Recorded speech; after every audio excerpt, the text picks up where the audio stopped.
Hello everyone and welcome back to Crossless Gaming. Today we are going to take a look at Doom Eternal. This demon-infested first-person shooter promises the action Doom from 2016 gave us, with better graphics and even more demons to kill. Just this time, on Earth. Whether it can deliver on this promise is the question we will try to answer today. Doom Eternal is available on Steam for €59.99 for your regional equivalent. Doom is back, and it is eternal. After the surprisingly great comeback made in 2016, the Doomslayer decided to return to the stage, and he is ready to tear hordes of demons into bloody scraps with his bare hands. This time, on Earth, as hell is invading it, and it is your job to pick up your shotguns and prove to the demons that the Slayer should be feared. Doom Eternal is your favorite heavy metal album that came alive. You know the one that has dead covered with chains standing inside of an Egyptian temple that has blood pouring from its roof while a goat-headed demon is flying around.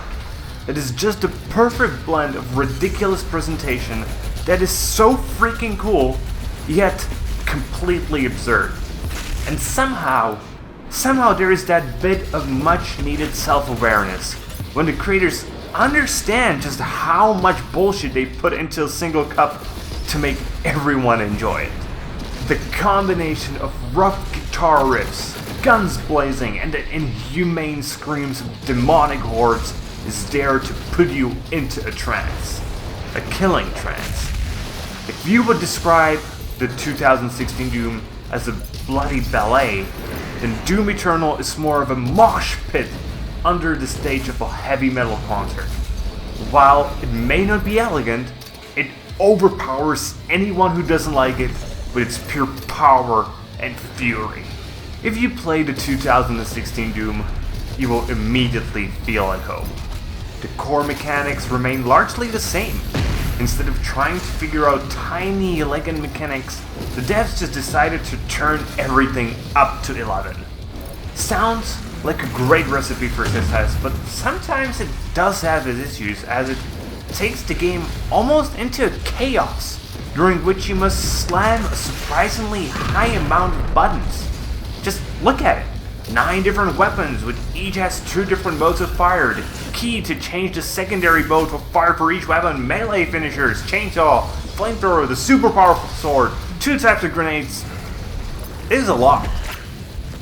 This might easily make it seem that any kind of tactic must be thrown out the window and the goal is just to smash. But somehow, no, that is not the case. The chaos needs to be conquered, as every attack type has its purpose. Some give you health, some armor, some ammo, others give you time to consolidate, or attack a specific weak point of your enemy. I have no problem giving you guys the conclusion right here. Doom Eternal is, for me, the best first-person shooter of this gaming generation. And with its younger brother, they created a duo of awesome first-person shooters every gamer should play, as no doubt they will become classics. I love how straightforward both of them are. Both of them celebrate the old-school first-person shooters without ever having to resort to mocking them. The game loves to show how over-the-top everything is. Just look at the screen. Giant weapons cover almost half of it.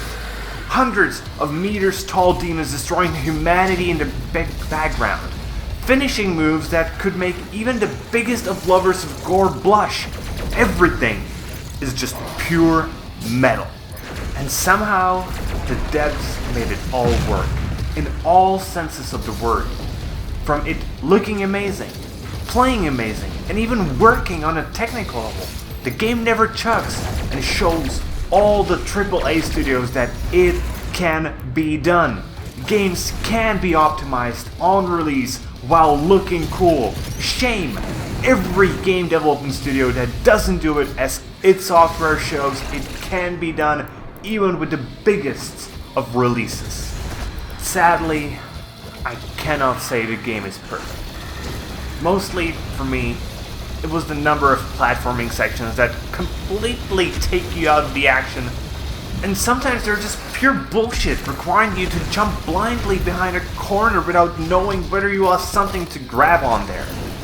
On the other hand, I really love the fact that Doom actually decided to go for a story this time. And a story that makes sense. And even more, it's not just a story. This time, it's actual world building. There's mythology, there are characters. But I do realize that the majority of people will not give a damn about this. But I loved it, and it only makes me want more Doom games in the future. So, in conclusion, the murder rate simulator is back. And not only is it back, it is even more furious than ever before. It looks fantastic, and the shooting is probably the best you will ever experience in this generation. It is a must-buy for anyone who loves shooter games, and even a bigger must-buy for anyone who loves old-school shooter games. Truly, the only part that takes away from it is the amount of platforming. Just survive through that, and be the Slayer. What are you waiting for? The demons must be slain. So, that's it today, guys.